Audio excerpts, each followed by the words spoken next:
I'm Spider-Man.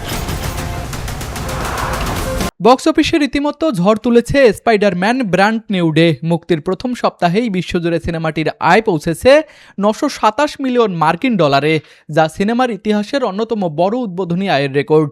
ভারতেও দুর্দান্ত দাপট দেখাচ্ছে টম হল্যান্ড অভিনীত এই সিনেমাটি।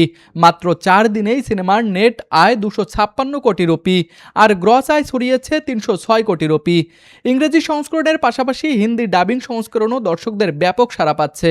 উত্তর আমেরিকা থেকে সিনেমাটি আয় করেছে 355 মিলিয়ন ডলার আর আন্তর্জাতিক বাজার থেকে এসেছে 572 মিলিয়ন ডলার। সব মিলিয়ে উদ্বোধনী সপ্তাহে 927 মিলিয়ন ডলারের আয় নিয়ে ইতিহাসের দ্বিতীয় সর্বোচ্চ ওপেনিংয়ের কীর্তি গড়েছে স্পাইডারম্যান ব্র্যান্ড নিউ ডে।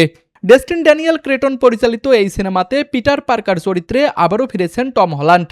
সঙ্গে আছেন Zendaya, Sadie Sink, Jacob Batalon এবং জন ফ্যাভরো। বিশ্লেষকদের ধারণা, সামনের দিনগুলোতে বক্স অফিসে দাপট অব্যাহত থাকবে স্পাইডারম্যানের। তুষার আচার্য, বিনোদন ডেস্ক, RCTV।